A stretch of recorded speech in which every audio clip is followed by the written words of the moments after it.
What is going on? How's it hanging? How's it slapping? How we feeling? How we doing? How are you today on this beautiful Thursday? Happy Holy Week. Happy Monday, Thursday. What's going on? How are you feeling? Because, oh boy, am I feeling good today.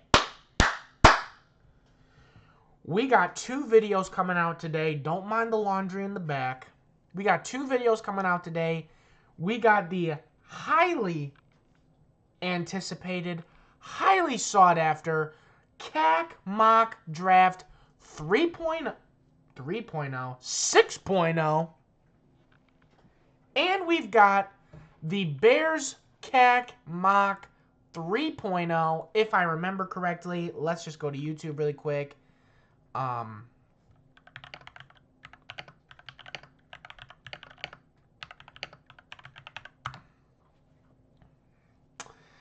Oh, man.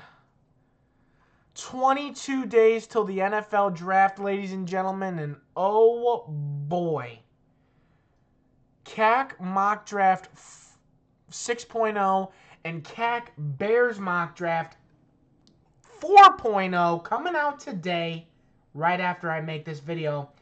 So to save everyone a little bit of sanity, and because I'm going to be talking a lot today, we're only going to do 1 round. So, sorry to the Colts, Falcons, Packers, Jaguars, and Broncos fans, because they ain't getting a pick.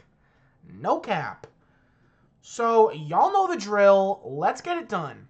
Now, when I start this draft, let me preface by saying I never wish ill on anybody in this world. You know, I'm a Christian. I'm a good person. I wish nothing but the best for every person. Especially these guys. They're younger than me, putting their lives and their bodies on the line to be the very best of the best. So they should feel accomplished for being in the draft to begin with. Now, why do I have a smile on my face, you might ask? Because I just happened to be able to watch some clips from Fernando Mendoza's pro day. And ladies and gentlemen, the Raiders might be cooked. The Raiders might be cooked. The only route this guy could hit with any sense of, like, locked in decency. Dude!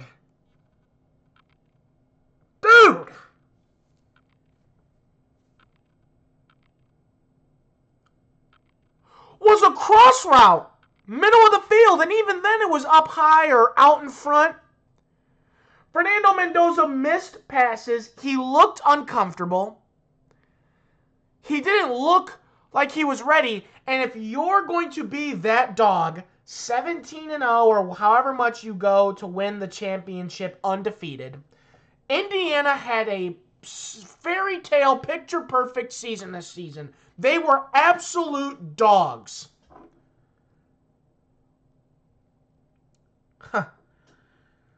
But for you to deny throwing at the combine, deny working out and participating in the drills because you say you want to do it at the pro day, you want to show out at the pro day and help your guys, and then you come in and throw ducks like you did? If I'm the Raiders GM and I'm Clint Kubiak, I am very, very scared. I'm starting to get a little bit nervous. Oh, Christopher, you've been a hater of Fernando Mendoza since day one. I am not a hater. Go back to CAC Mock Draft 1.0 when I said at ABBA was going to be on the screen, on the speakers. You know the song, the Fernando song. He was going to be walking out. His mom's going to be there. It was going to be absolute cinema. But when you have that level of swagger, you have to go out and perform with that level of swagger. And he didn't. If I'm the Raiders, I am not taking Fernando Mendoza. I'm not. I'm trading back. Now, I'm poor, so I don't have the premium version where I can do the trades. But if I'm the Raiders, I'm trading back with I'm calling the Jets, I'm calling the Cardinals, and I'm calling the Browns. But the Browns are going to have to give me like Myles Garrett. But I'm calling the Jets and I'm calling the Cardinals to try and back up 1 or 2 picks and get one of these guys. Because I really do not think Fernando Mendoza's it. So listen to what I'm about to say, and listen to what I'm about to say very, very carefully. We're going to do something absolutely insane that I don't think anyone has done yet in this offseason. With the number 1 pick of the NFL draft, the Las Vegas Raiders select Arvell Reese. It is a scene straight out of draft day. Everyone goes, yo, the number 1 overall pick, which is the Browns at this point, trade up to the number 1 spot to get Bo Callahan, and they don't take Bo Callahan. And now everyone, all 31 other teams in the country are panicking.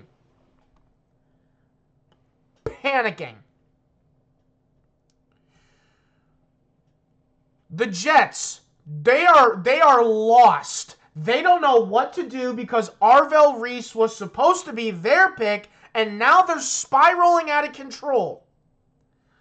The Jets, who just got Geno Smith, are lost in the sauce. They don't know what to do. They're going to stick with their pick, and they're going to pivot to the next best available pick, which is going to be either linebacker Sonny Styles or edge rusher Ruben Bain. And I'm going to say they are going to pick, very simply, edge rusher Ruben Bain. Whoa. Christopher, what are you doing? It's over. With the 3rd pick in the NFL draft, Fernando Mendoza is drafted by the Cardinals. There is zero confusion. There is zero hesitation in Mike LaFleur's mind. And yes, that pick right there will probably end up getting somebody fired. And here's why I say this.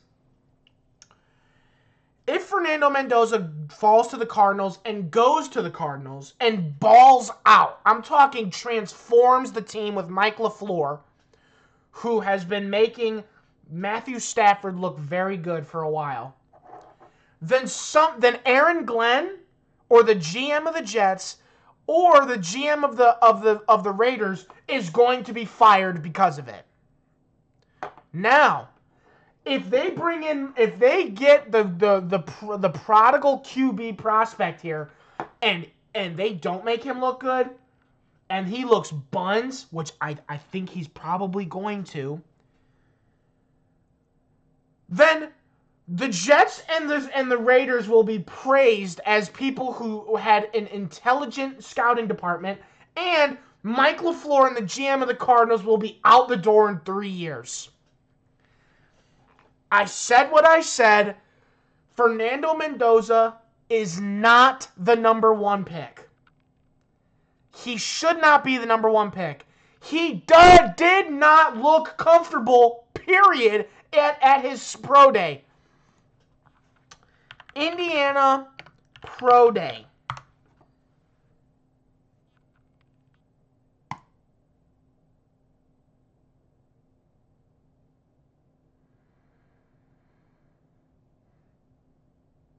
He had to slow down for that ball. It was high up in the air. I muted it so that I don't get copyrighted. Wheel route. He had to slow down for that ball.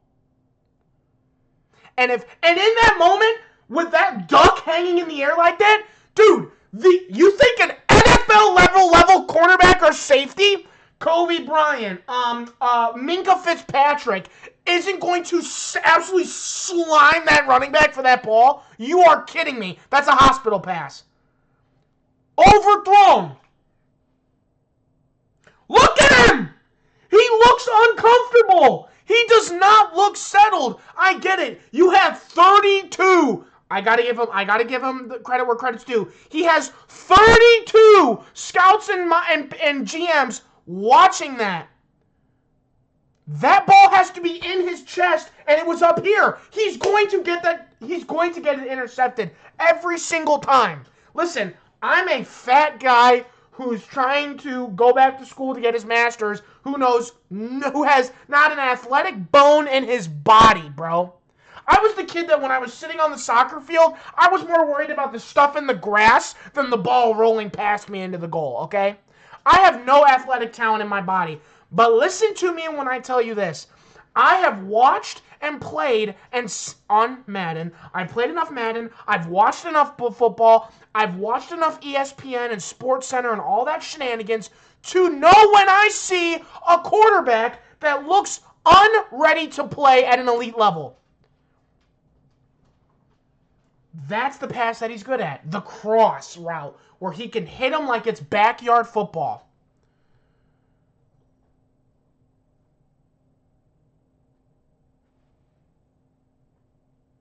We're only throwing to the right side?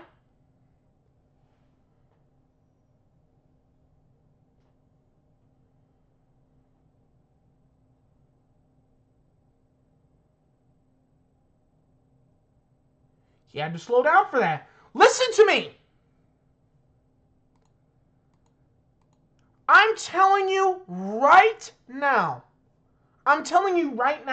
This is not a 1 overall quarterback. This is not a 1 overall quarterback.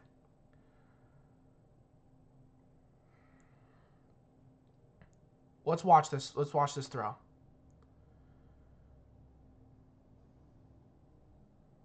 That is a slant route. That is a slant route 5 to 10 yards away from him. That cannot be up here. A slant route cannot be up here. It has to be here. Anybody knows that. In the NFL, these guys will be murdered. These guys will be killed. Now, on that deeper cut-in route, that makes sense. You can put it up here because usually that's a timing throw in between gaps in coverage. But that little slant, about 5-10 yards up, that has to be right here or right here. Or else if it's up here, he's going to put his hands on it, and then Jalen Ramsey or Tremaine Edmonds or Max Crosby or any semi-decent linebacker in the NFL is going to murder that wide receiver. I said what I said. Fernando Mendoza, he's the best quarterback people have in this draft. I said what I said. Well, actually, is he? Is he? Oh, man. Oh, man. Oh, man. I just want to see his pro day. I do not want to see... Oh, highlights.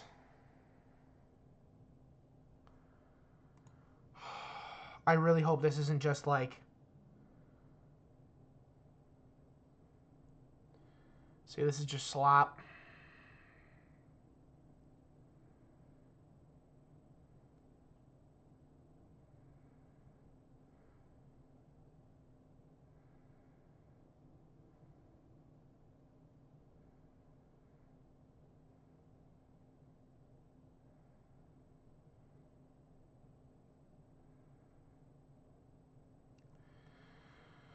Oh, man, it's over.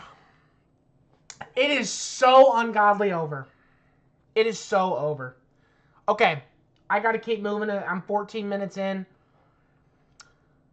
I mean, okay, after this, nothing else really changes. The top 3 get shuffled up and people are panicking. Titans are still going to take Jeremiah Love.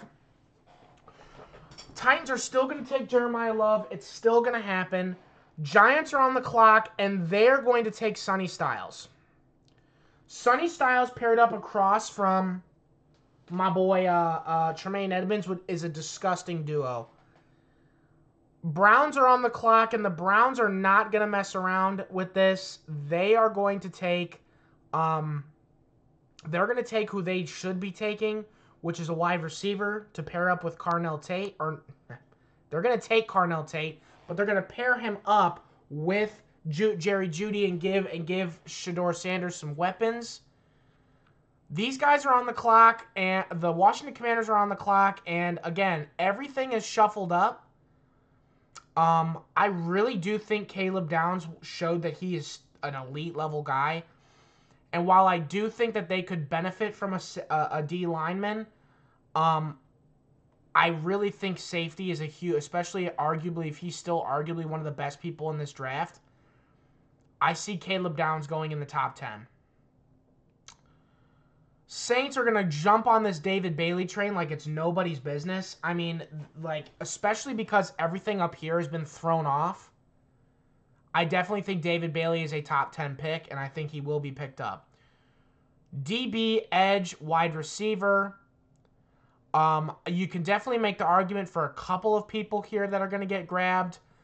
I really do think that the Chiefs are not going to mess around. They're going to stick with their pick at Mansour Delane, especially because they lost their secondary.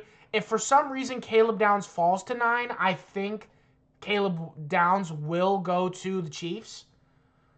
With the Bengals on the clock, you know, this is sort of interesting because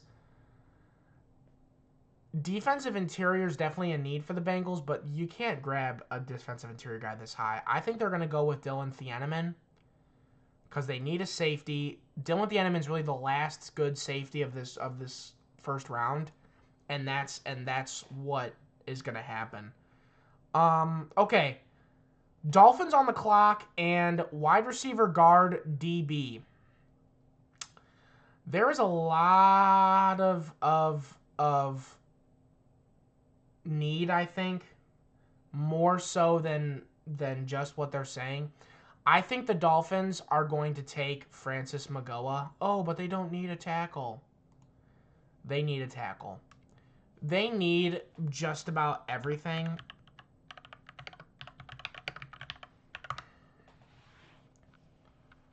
I mean, you look at it, their tackles are Patrick Paul and Austin Jackson, who's questionable. Francis Magoa is a very safe pick for the future and for Malik Willis.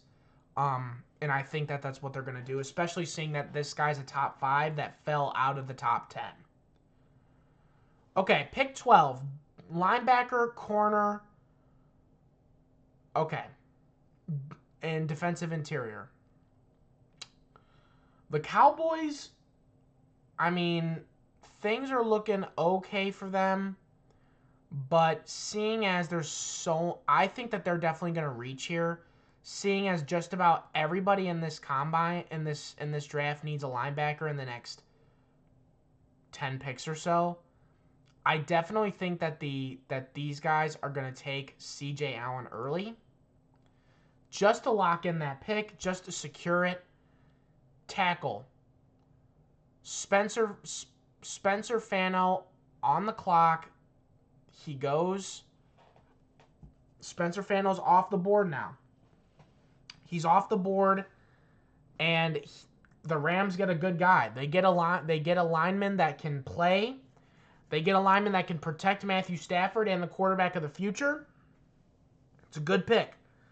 Okay, Baltimore Ravens on the clock, and I don't think we got to question this very much.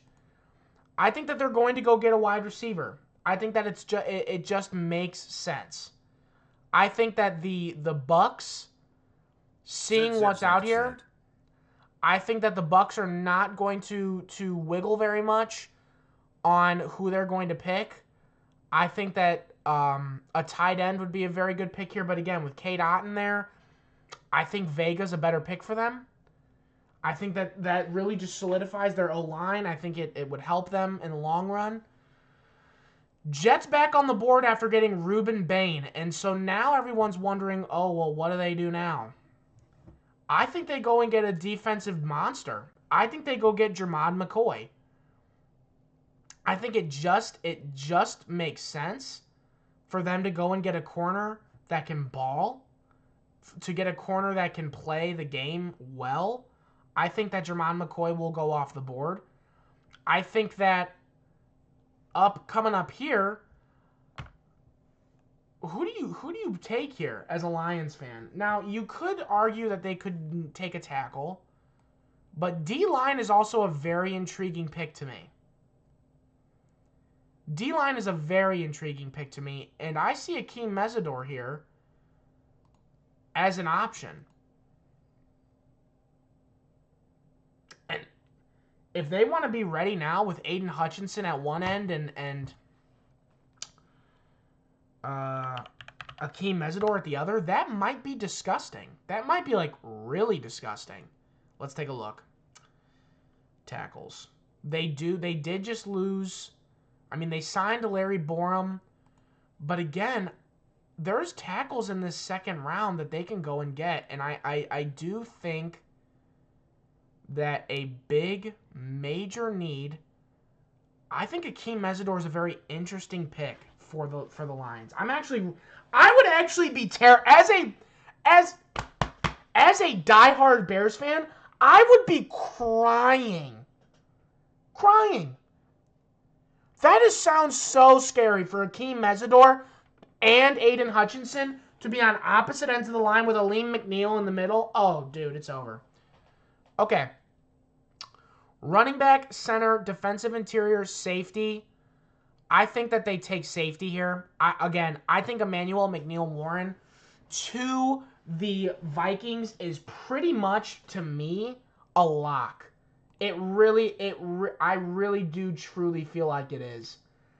It seems like pretty much a lock to me. He's a great player. I hope he falls to the Bears.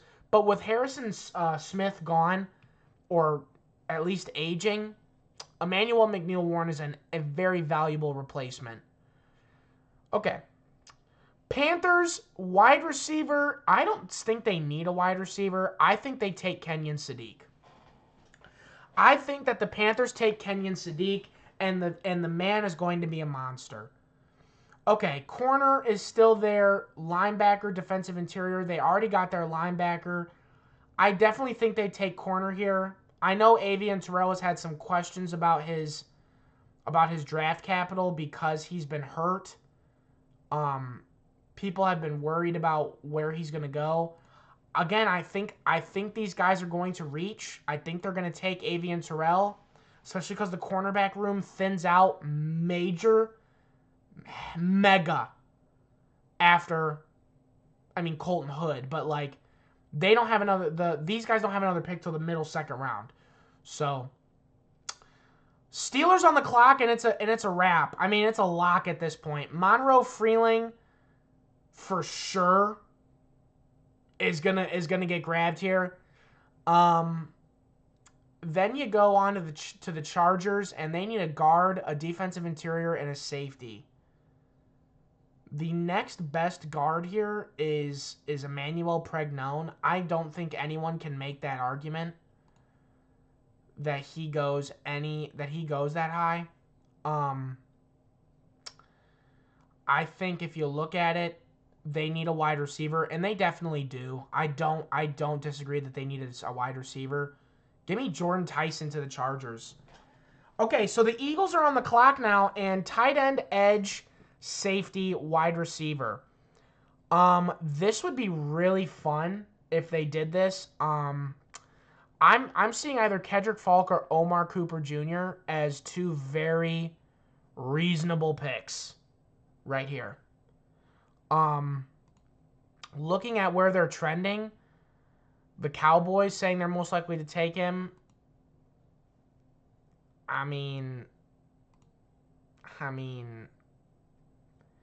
It's difficult, but I definitely think that with the Eagles' uncertainty about A.J. Brown and Devontae Smith, I definitely think a wide receiver would be good for them. Omar Cooper Jr. is an Eagle. Carnell Tate, guard, tackle. I think they take Caden Proctor. I like Caden Proctor more. I think he's 6'7", 366 pounds. While this guy's 6'6", 315 pounds. I mean, it's really give or take what they want to do. But I think the Browns will probably just take best available tackle in Blake Miller, which puts the Bears on the clock and in a very weird spot. I really like Caden McDonald.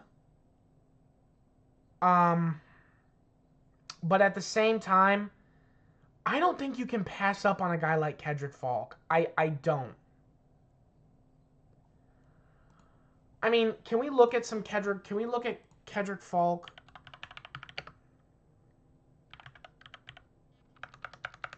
Kedrick, did he practice at a pro day? Did he do pro day? Cemented his status, projecting a 4.67 40-yard dash. He showed agility in drills, 17 bench press reps, and earned positive feedback from NFL personnel.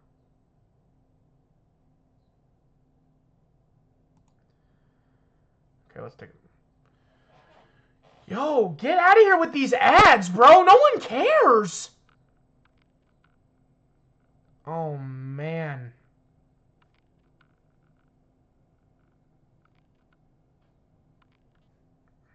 Okay, can I see him? Okay, he doesn't even work out in this video. Golly. And that's a YouTube video. Alright. Okay, crazy pick here, but the Bears take Kedrick Falk at 25. Or Keldrick. I keep saying Kendrick. Keldrick Falk. Apologies. Defensive interior guard, linebacker, safety. I think that they take defensive interior. Bills get Caden McDonald. Guard, tackle, edge, safety, Cassius Howell's off the board. Defensive interior, again, running back, center, guard. I definitely think defensive interior guys are going to be flying off the board in this late first round. I think Caleb Banks is an interesting pick, but I think Peter Woods is going to go first. Wide receiver, edge, DB. Wide receiver, edge, DB. I don't think that the Chiefs allow TJ Parker to fall. I think that TJ Parker will be a Chief. Dolphins are on the clock and they got tackle, and then they're going to go out and get Denzel Boston to be a weapon. Patriots on the clock needing a tackle and a D lineman. They take Caden Proctor, a very safe late round pick. And running back, edge, and DB, I'll say it once, I'll say it again. Colton Hood, that's our man. Okay, listen. What a draft, okay? And I could be way off base. I mean, we'll find out in 21 days. But, ladies and gentlemen, the biggest craziness of the day is this right here. I can't highlight it. I wish I could. And listen to me. I don't want to turn this video into a Fernando Mendoza trash fest, okay? I don't think he's going to be a bad quarterback. He's not going to come out here and be terrible.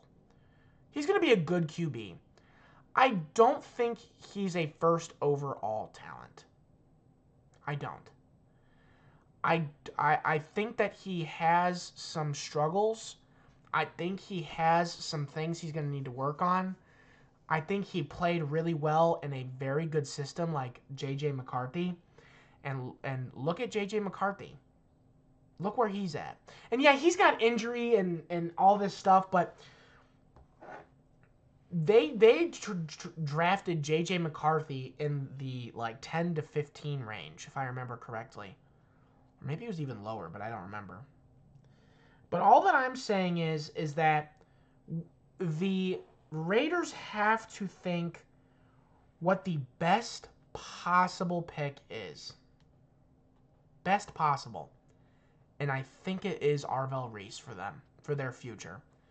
Arvell Reese and Max Crosby, especially if Max Crosby decides to hold out, retire, get traded next offseason. They need a guy who can learn from the mean ferociousness of Max Crosby and be the future of Raiders defense.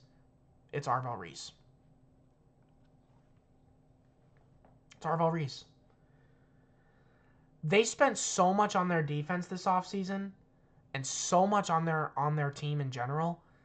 This is the piece to make the Raiders arguably one of the best defenses on paper next year. And that's just on period, you know what I mean? That's just on Slay, you know. And so because the Fernando Mendoza, everything got shook up a little bit, but it all seemed to work out eventually for everyone. Anyways, that's pretty much going to wrap it up. So if you think I'm crazy, leave it in the comment section. If you think I'm ridiculous, leave it in the comment section. Give me your opinions on what you think. Give me your opinions. I want to hear it. I want to hear what y'all think. Am I way off base with Fernando Mendoza? I don't know. I don't think I am, but I might be. But anyways, guys, make sure you like and subscribe. And again, if I'm talking to myself right now, if I'm the only person speaking to myself in the ether, then we will see how it goes on draft night. But other than that, thank you so much for watching, and until then, CAC out.